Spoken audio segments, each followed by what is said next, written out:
Islam is growing.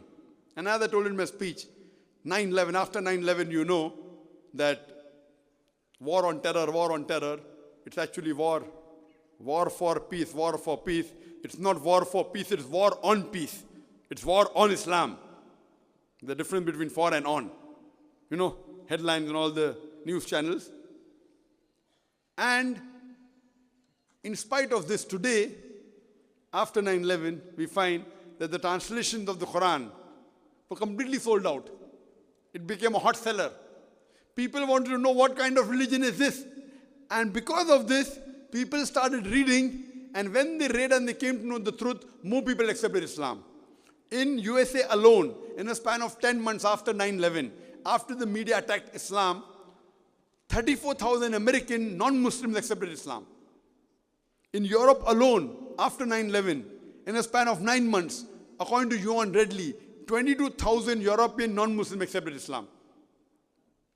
So however much they're trying to suppress Islam, spread misinformation about Islam, that fast Islam is growing.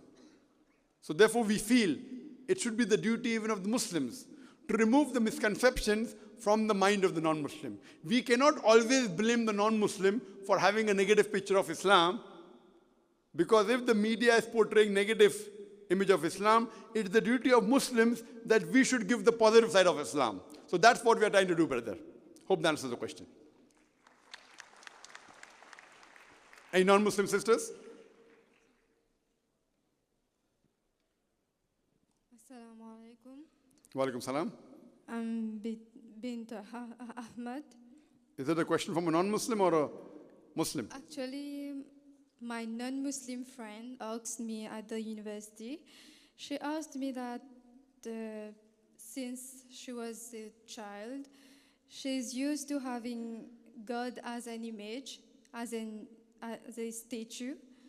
How do we know Allah exists, and how is Allah?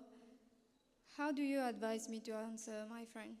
So you'd like to know that your non-Muslim friend, is she a Hindu? Is she a Christian? Is she a Jew? She's a Hindu. She's a Hindu.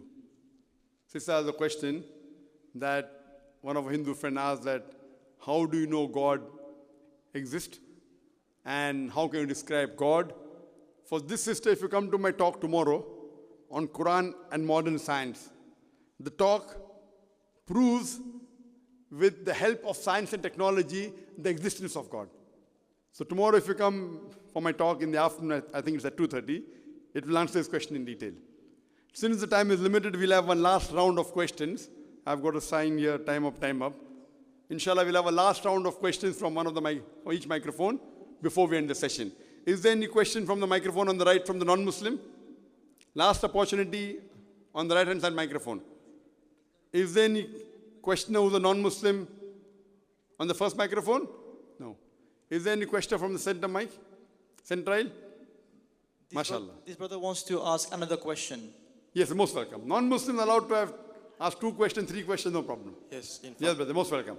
in fact, I have 2 more questions, No problem. please. As long I'll give chance of 3 questions, time is up. So 2 go to you, inshallah. Yeah, and the sure. last one, if there's any on the left or the right microphone. Yes, brother. Your first question. From the Bible, Jesus describes himself as being the Son of God.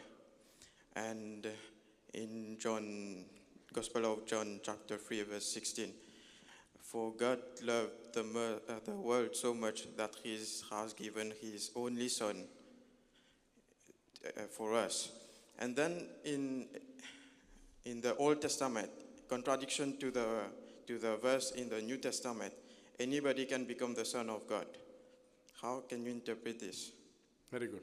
What the brother quoted a verse of the Bible, Gospel of John, chapter 3, verse number 16, but he quoted half the verse. You quoted half the verse. Yeah. What you quoted of